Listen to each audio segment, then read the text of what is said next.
बोलिए गोविंद भगवान।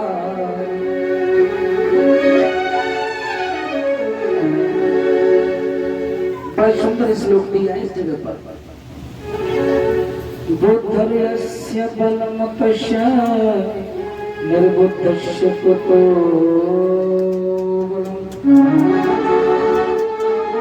तुलसी कहते हैं कि हे मां, अगर भगवान मेरा सच्चा पिता हो सकता है तो मैं बुद्धि से काम लेता।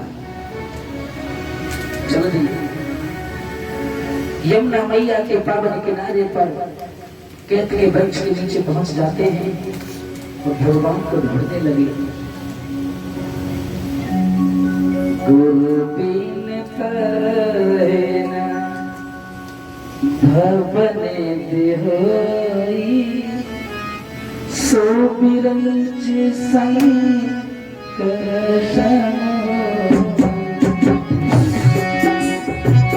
श्री राम जय राम, श्री राम जय राम, जय जय राम, श्री राम जय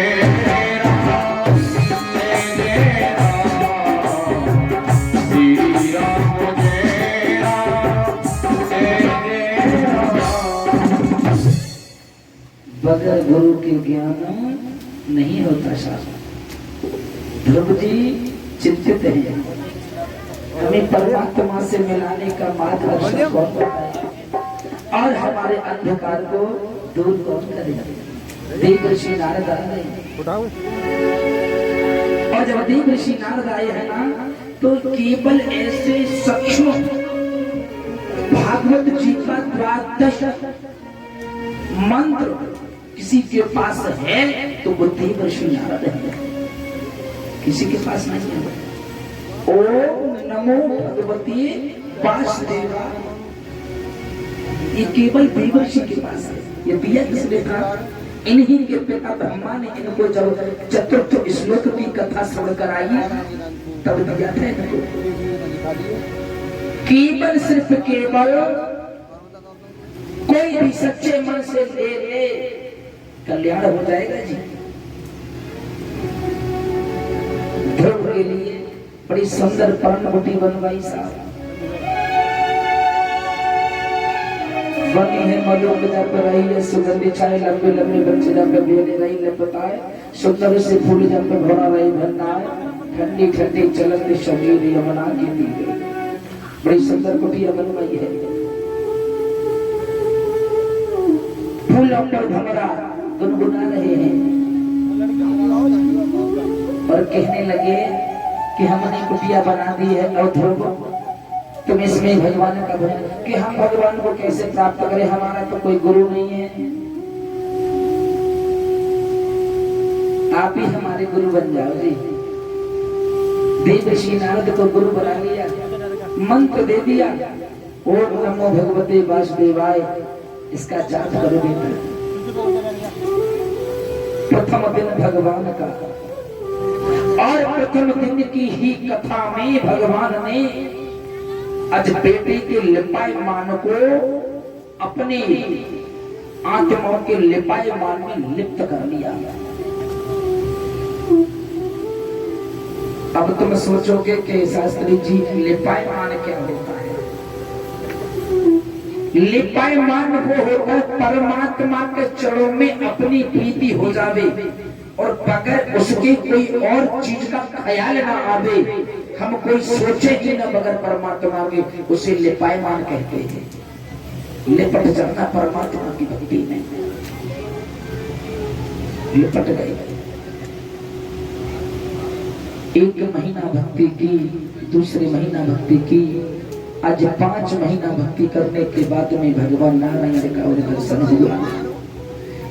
और जब दर्शन हुआ है, बेटा को उठाया, हाय पिता कह करके चलो में बेटा ध्रुव गिर गया जी। और बोले हैं कि तुमने मुझे दर्शन दे दिए पिताश्री, यही मेरे लिए सबसे बड़े सौभाग्य की बात है। आपने हमें दर्शन दिया, स्वर्गाधिपति देवराज इंद्र से आज्ञा दे दी कि अपने एहरापत हाथी को लेके जाओ, मेरा बेटा ध्रुव बैठ करके आज अपनी राजनगरी को जाएगा। इंद्र ने अपना एहरापत हाथी भेजा माता।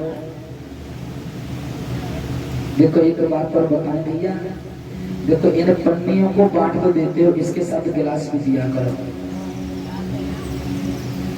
अभी माता यहाँ से प्रसाद लेकर के जब उठेंगी तो ऐसा मालूम होता है कि यहाँ पर की शादी वाले का जन्माशय।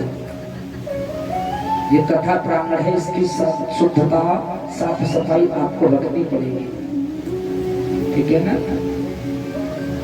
अपने हाथ में रखे रह करो, डस्टबिन बाहर डाल दिया करो, बाल्टी ले लो या फिर माताओं से ले लिया करो बाद में। ध्यान रखो, हम शाम को यहाँ से उठते हैं, हम थोड़ी देर बाद विश्राम करते हैं तो ऐसा माने पड़ता है कि यहाँ पे अभी दावत उठी हो। ऐसा प्रांगण नहीं होना चाहिए भगवान का। एहरापत हाथी आ गया जी। एहरापत हाथी पे ध्रुव बैठ रहे और एहरापत हाथी चलने लगा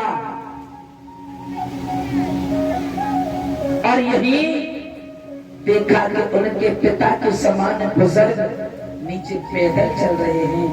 बेटा को अच्छा नहीं लगा। देखो शिष्टाचार का ज्ञान कितना था। बेटा ध्रुव उतर गया हाथी से नीचे। ना ना ना प्रभु, इस हाथी को ले जाइए, हम तो ना पैदल ही चलेंगे। क्यों कि हमारे पिता की समान जितनी भी यहाँ पैदल चल रहे हैं और हम शोभा नहीं देते साहब। हमें अच्छा नहीं लग रहा कि हम इस एहरापत पर चलिए, पैदल चले। और आजकल को लड़का कौन से मोटरसाइकिल लेके आ रहे हो और कोई बुजुर्ग हाथ दे देना तो ताकि एक्सीलेटर और तेज कर देते, कहीं बैठ ना जाए। लेकिन ध्रुव को शिष्टाचार का ज्ञान, पैदल चलने लगे। सबसे पहले बेटा ध्रुव कहाँ पहुंचा? जिसने बेटा ध्रुव के गाल पर हाथ मारा था, चाटा मार दिया था, उसी मौसी के पास पहुंचा और क्या बोले, मौसी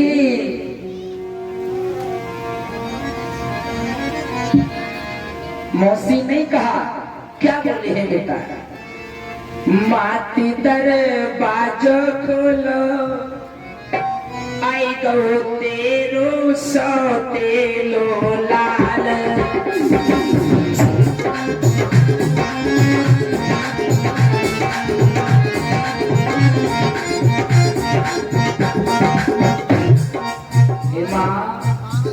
दरवाजा खोल दो ना, खोल दो मेरी माँ, खोल दो, नहीं तो सर पकड़ पकड़ के मर जाता। खोल दो भैया।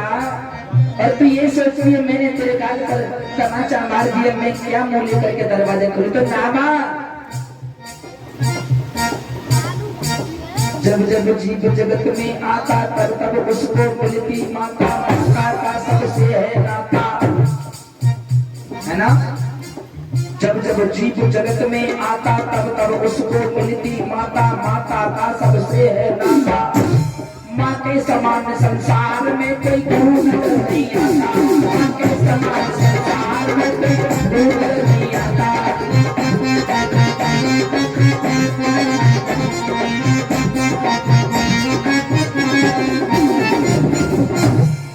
माँ के समान संसार में कोई गुरु नजर नहीं आता। और माँ तू पहली गुरु तो तू है, जो तू मेरे गाल पे अगर तमाचा न मारती तो भगवान मुझे प्राप्त नहीं होती। मैया खोल दे। आज बेटा का दरवाजा खुला, बेटे को गोद में लिया, अपनी सह माँ के पास में ध्रुव पहुंच गए।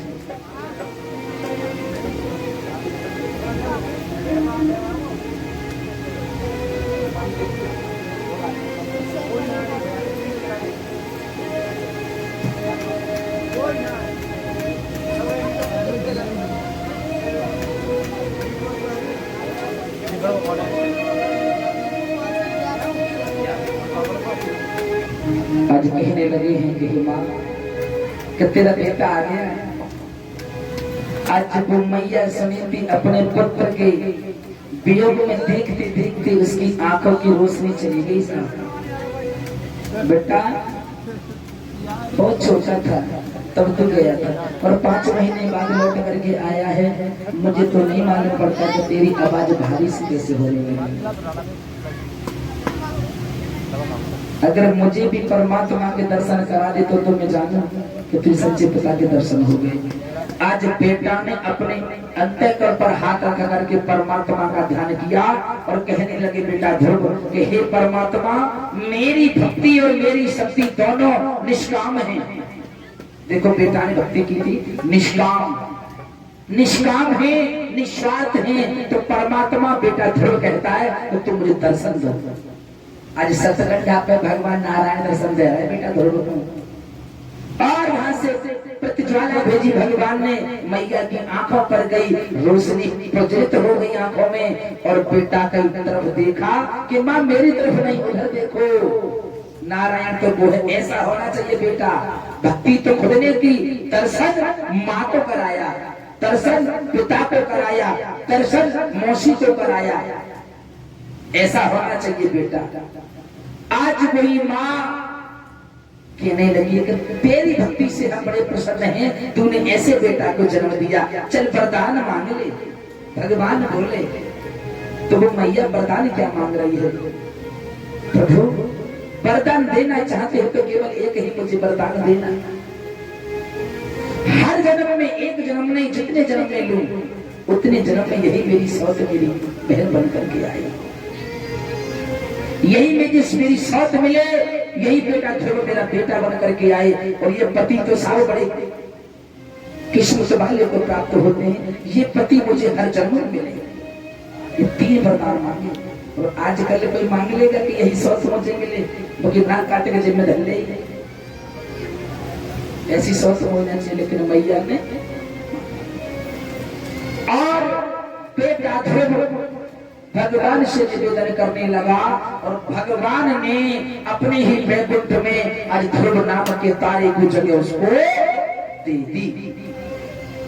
आज आकाश में भी दिखता है साथ ध्रुव नाम का तारा, देखा होगा आपने, है ना? ऐसे हुए महाराज ध्रुव। बोलिए ध्रुव महाराज की। आइए ज्यादा लंबा करते हुए थोड़ा सृष्टि वर्णन, उसके बाद भगवान राम का जन्म विस्तार की तरफ देख लेते हैं कि आज के ये दशरथ कैसे पैदा हुए। कितनी माताओं को पता है दशरथ पैदा कैसे हुए? दशरथ आज के घर में कैसे आए? ये तो ना तो आज के बिंदु से पैदा थे, न महारानी के गर्भ से पैदा था।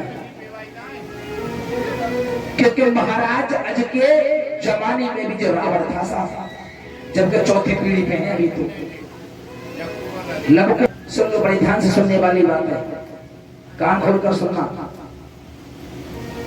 महाराज आज जंगल में संध्या वंदन कर रहे हैं साहब, हाथों को धोया, भगवान को उपासित किया। सूर्यदेव अस्त होने को जा रहे थे, अस्तावली की है। अस्तावली करने के बाद में अपने नेत्र को बंद किया और अंतःकरण को जब ध्यान लगाया तो एक अबला गाय जंगल में चुभ रही है, उस पर शेर प्रहार कर रहा है, अबला गाय को मार रहा है। महाराज ने जल लिया हाथ में और पीछे को फेंका, जल की बूंदे बाण बन करके सीधी बात शेर में जाकर के लगी है। साथ गाय की रक्षा कर ली महाराज अज ने। प्रकांड विद्वान दशानन रावण साधु का पेश धारण करके एक पेड़ की पीछे से देख रहा था कि ये कर क्या रहा है। आ गया सब, महाराज ये क्या किया आपने? देखिए ऋषिवर, आपके मन में शंका होगी कि हमारी ये अरे दुनिया संध्या वंदन करती है, अच्छा लेकिन ये आचमन कौन सा पीछे को झगड़ने वाला? हमारे आर्य और हिंदू धर्म में तो ऐसा है ही नहीं, और सनातन में तो बिल्कुल नहीं है कि भैया मैंने ये कोई आचमन नहीं किया है। क्या किया है? मैंने एक अबला गाय माता की रक्षा की है। कैसे? कि मैंने ये जल फेंका और ये बाण बन के जाके देख लिए उसके शेर के लगे होंगे। जाकर के रावण ने देखा तो शेर मरा पड़ा है साहब, और हरी हरी घास चुग रही है गौ माता। रावण को उसी दिन चिंता हो गई तो राम के अवतार की आवश्यकता नहीं है, ये तो हमें घर बैठे मार सकते हैं जी। राजा अच्छा ये तो हमें यहीं तक पड़ के चल और हमारी लंका की तरफ फेंक दे तो हमारे घर। इस रावण ने क्या किया? महाराज अज के लिए जल लेकर ऐसा जल पड़ा और नबीज होने का मंत्र श्रापित कर दिया। जाओ आज के बाद तुम्हारे घर में कोई बच्चा ही जन्म नहीं लेगा, मैं तुम्हें नबीज करता था। ये बात तो अज को नहीं पता है।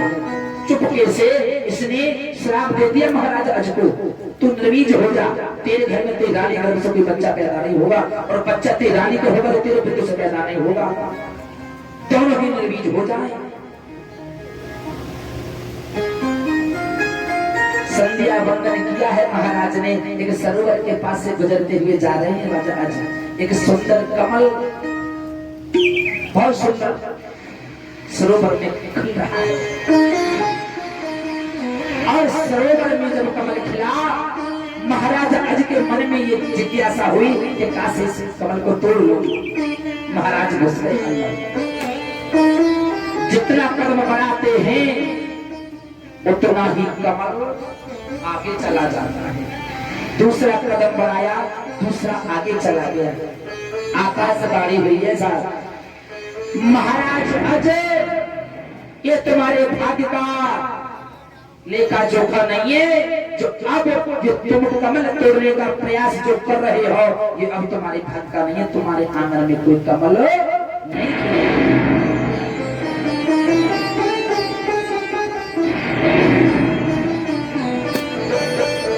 और जब इतनी बात सुनी तो महाराज की पैरों के नीचे से जमीन निकल गई। साहब ये क्या हुआ, मैंने कौन सा अपराध कर दिया? आकाशवाणी हुई है, लंकापति रावण जो साधु का भेष धारण करके तुमसे पूछने आया था, उसी ने जल पड़ करके तुम्हारे ऊपर फेंका राजा, और डर के मारे पाताल में घुस गया है। महाराज मलिन हो गए साहब, बैठ गए उसी जगह। न तो जीने का ठिकाना न मरने का ठिकाना, क्या करें? आज निकल के सरोवर में से बाहर आए तो राजा अज कहने लगे, बोले रावण तुम मेरे डर से तो डर छुप गया है ना, जा मैं तुझे वचन देता हूं, मैं तो तुझे तेरे ऊपर हमला नहीं करूंगा। चाहो तो मैं मार सकता हूं लेकिन मैं तुझे मारूंगा नहीं। लेकिन जब मुझे आज भी गर्व है कि मेरी तीसरी पीढ़ी में मेरा नाती तुझे अवश्य मारेगा, मेरा नाती तुझे अवश्य मारेगा, ये मैं प्रण करता हूं। ठीक है तूने मुझे निर्वीज कर दिया, कोई बात नहीं। महाराज पहुंचे इधर, भोले बाबा के लिए चिंता होने लगी, भगवान राम का अवतार नहीं हो पाएगा साहब। क्यों? कि राजा अज तो निर्वीज है।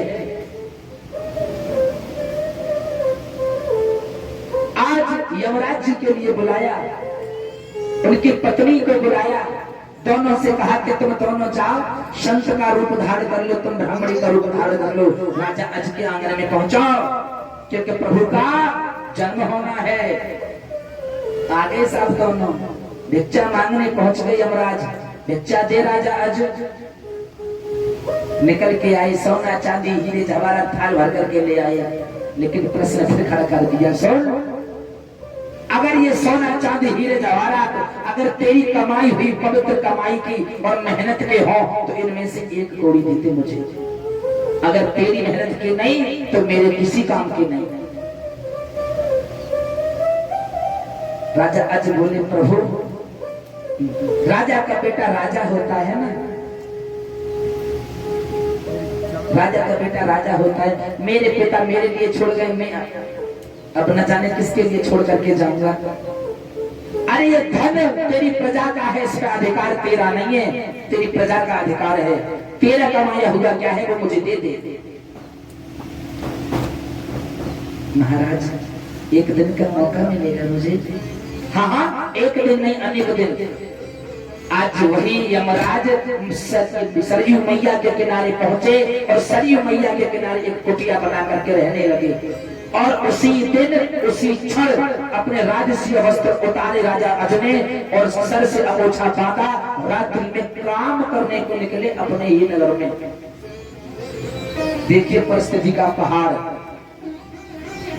विमुख नहीं जाना चाहिए याचक कोई भी। सबके पास पहुंचे, कोई मना कर देता है, कोई रख लेता है, तो कोई कह देता है, कोई रख लेता है, कोई धड़कार देता है। एक लोहार के जहाँ पहुंचे राजा अज, भैया हमें काम दे दो, कि हाँ भैया काम तो दे देंगे, लेकिन पूरी रात 5 किलो का हथौड़ा बजाना पड़ेगा। पूरी रात 5 किलो का हथौड़ा बजाना पड़ेगा, तब मैं 1 टका दूंगा। तुम्हें कहा ठीक है भैया, 1 ही टका देना। खूब मेहनत से मुलायम मुलायम हाथ महाराज आज के, कभी उन्होंने कृपाण को भी ठीक से नहीं पकड़ा, तलवार के हाथ आज हथौड़ा कैसे साजे, लेकिन फिर भी मनोबल सबसे तगड़ा होता है साहब। जहाँ तुम्हारा बल कामना करे वहाँ मन का बल लगा दे, जो भी करना चाहो कर जाओगे, मालूम नहीं पड़ेगा, क्योंकि बल से मनोबल बहुत बड़ा होता है, ताकतवर होता है। आज मनोबल लगाया, आज रात भर गन बजाया, फर्क पड़ गया सब हाथों में। 1 टका लेकर के सरयू मैया के किनारे पहुंच गए। उस समय ब्राह्मण देवता स्नान करने गए थे, यमराज जी उनकी पत्नी थी घर पे। मैया कहाँ है महाराज? स्नान करने गए। कौन हो? के मैं राजा अज।